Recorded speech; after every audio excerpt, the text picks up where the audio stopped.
ان اللہ یأمرکم، بے شک اللہ تعالی تمہیں حکم فرماتا ہے، ان تؤدوا الامانات الی اہلھا، کہ تم امانت اس کے اہل کے سپرد کر دو، جو امانت کا اہل ہے اسے امانت دی جائے۔ ایک تو اس کی یہ معنی ہے کہ اگر کسی نے آپ کے پاس امانت رکھوائی تو وہ امانت میں آپ خیانت نہ کریں، اور جو اس کا مالک ہے اسے وہ امانت وقت پر واپس کر دیں۔ یہاں پر یہ بھی عرض کر دوں، امانت میں شرعی قاعدہ یہ ہے کہ اگر کسی نے 1000 روپے آپ کو امانتاً رکھوائے تو آپ اس کی اجازت کے بغیر اس کو استعمال نہیں کر سکتے۔ ایسا نہیں ہوگا کہ آپ استعمال کر لیں اور پھر جب وہ مانگنے آئے تو دوسرے 1000 روپے دے دیں۔ اگر ایسا کیا تو آپ کو اس سے معافی مانگنی ہوگی۔ ہاں، اس کی اجازت ہو تو امانت کو استعمال کیا جا سکتا ہے۔ دوسری بات یہ ہے کہ یہاں پر دوسرے معنی بھی ہیں۔ بے شک اللہ تعالیٰ تمہیں حکم دیتا ہے کہ امانتیں اہل کے سپرد کرو، تو جسے اللہ تعالیٰ نے یہ اختیار دیا ہے کہ وہ کسی کو عہدہ دیتا ہے، منصب دیتا ہے، نوکری پہ لگاتا ہے، کوئی افسر ہے جو انٹرویو لیتا ہے، تو اس پر یہ لازم ہے کہ جو اس عہدے کے اور منصب کے اہل ہیں انہیں ہی دے، ورنہ کل بروز قیامت وہ خیانت کرنے والوں میں شمار کیا جائے گا۔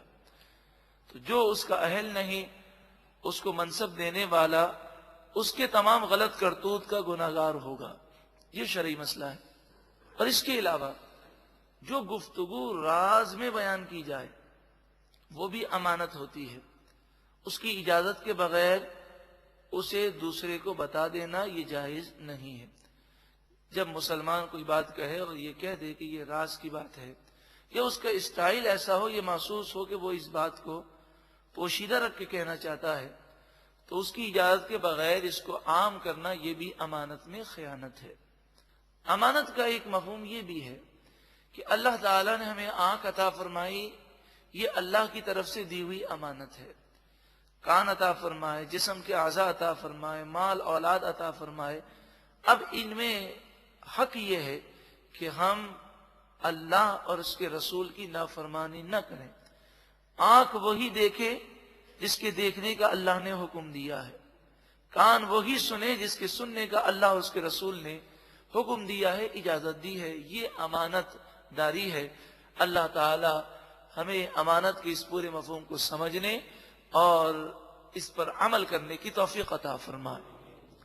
قرآن مجید، فرقان حمید اور دیگر احکامات اور عبادتوں میں بڑی وسعت ہے۔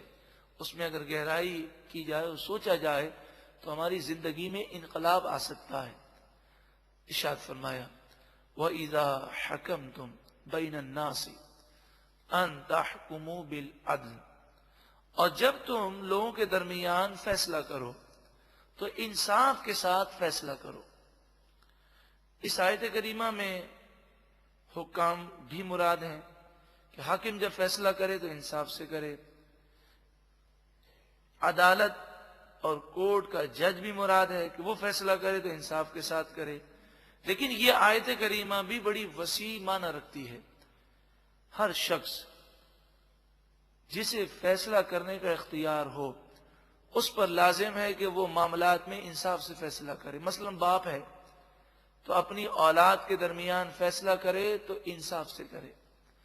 اگر استاد ہے تو اپنے شاگردوں کے درمیان فیصلہ کرے تو انصاف کا فیصلہ کرے۔ اسی طرح ہر معاملے میں، اور اس معاملے میں جب فیصلہ کریں تو یہ نہ دیکھا جائے کہ مجھے کون عزیز ہے، مجھے کون محبوب ہے، اور یہ بھی نہ دیکھا جائے کہ کون میرا قریبی ہے، بلکہ یہ دیکھا جائے کہ حق پر کون ہے، اس کا ساتھ دیا جائے اور اس کے حق میں فیصلہ کیا جائے۔ ان اللہ نعم ما یعظکم بہ، بے شک اللہ تعالی تمہیں بہت ہی پیاری نصیحت فرماتا ہے۔ یہ کتنی پیاری باتیں ہیں، ہے کوئی اس نصیحت پر عمل کرنے والا؟ ان اللہ کان سمیعا بصیرا، بے شک اللہ تعالی خوب سننے والا، خوب دیکھنے والا ہے۔ تمہارے کلام کو سن بھی رہا ہے، تمہارے معاملات کو دیکھ بھی رہا ہے، اللہ دیکھ رہا ہے۔ یہ جب تصور قائم ہو جائے تو گناہوں سے بچنا آسان ہو جاتا ہے، گناہوں سے نفرت پیدا ہو جاتی ہے کہ وہ میرا خالق اور مالک دیکھ رہا ہے جو گرفت کرنے پر قادر ہے، ساری نعمتیں اسی کے قبضہ قدرت میں ہیں، وہ جسے دینا چاہے کوئی روک نہیں سکتا، اور جس سے ناراض ہو کر لینا چاہے تو کوئی لینے سے نہیں روک سکتا۔ دنیا کے لوگ جن کی خاطر ہم گناہ کرتے ہیں، یہ نہ ہمیں کچھ دے سکتے ہیں نہ لے سکتے ہیں، اللہ دیکھ رہا ہے، اس کی تصور قائم ہو جائے۔ ہر اتوار کو عصر تا مغرب ختم قادریہ شریف باہر شریعت مسجد میں ہوتا ہے، اور خواتین کے لیے ہر ہفتے کے دن دوپہر 2:15 بجے سے لے کر 4:30 بجے تک شہزادہ لان جیل چورنگی کے پاس ختم قادریہ شریف ہوتا ہے۔ ختم قادریہ شریف کے اختتام پر اللہ تعالیٰ کے مبارک ناموں کا ورد ہم کرنے کے بعد جب اس ورد کو دہراتے ہیں کہ اللہ سب سے بڑا ہے، اللہ دیکھ رہا ہے، تو میں اتنا عرض کروں گا کہ وہ روحانی منظر ہوتا ہے کہ آپ خود اس کی روحانیت انشاءاللہ محسوس کریں گے۔ ان اللہ کان سمیعا بصیرا، بے شک اللہ تعالی خوب سننے والا، خوب دیکھنے والا ہے۔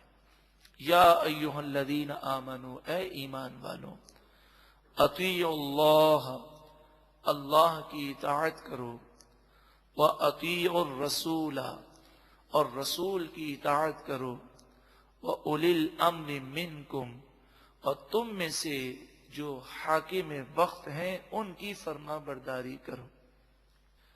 یہاں پر مفسرین نے بڑا طویل کلام کیا، اس کا خلاصہ یہ ہے کہ اللہ اور اس کے رسول کی اطاعت کرنا لازمی ہے، اور جو اولی الامر ہیں یعنی حاکم وقت ہیں، ان کے قوانین اور ان کے حکم اگر اللہ اور اس کے رسول کے خلاف نہ ہو تو ان کی فرما برداری کرنا بھی ضروری ہے، اور اگر کوئی قانون شریعت کے خلاف ہو تو پھر شریعت کی بات مانیں گے، حاکم وقت کے قانون کی پرواہ نہیں کریں گے۔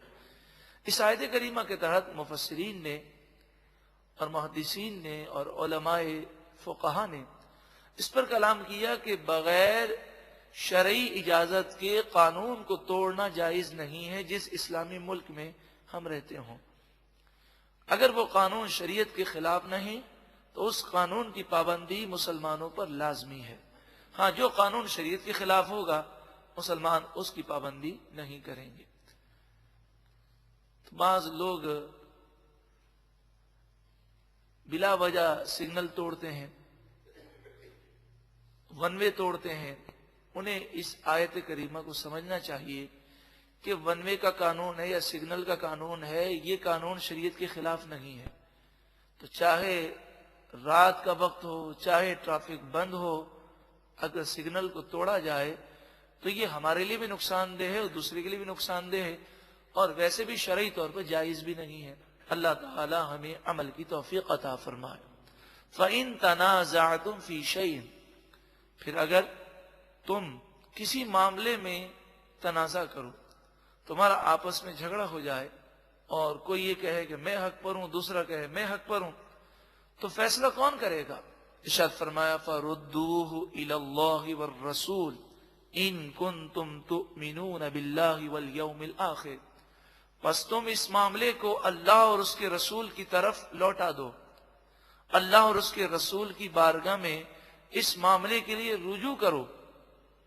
اگر تم اللہ اور آخرت کے دن پر ایمان رکھتے ہو، کوئی بھی جھگڑا ہو، قرآن کو دیکھیں، قرآن پاک کو دیکھیں، احادیث طیبہ کو دیکھیں، شریعت کو ملحوظ رکھ کر فیصلہ کیا جائے۔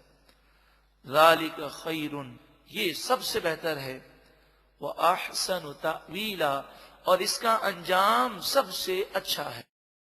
أَلَمْ تَرَ، اے محبوب کیا آپ نے نہ دیکھا، إِلَى الَّذِينَ يَزْعُمُونَ، ان لوگوں کو جو گمان کرتے ہیں، انہم آمنوا، بے شک وہ ایمان لائے، بما انزل الیک، اس پر جو آپ کی طرف نازل کیا گیا، وما انزل من قبلک، اور اس پر ایمان لائے جو آپ سے پہلے نازل کیا گیا۔ ایسے لوگ ہیں جو ایمان کا گمان بھی کرتے ہیں، لوگوں کے سامنے دعویٰ بھی کرتے ہیں، لیکن ان کے معاملات ایمان کے برخلاف ہیں۔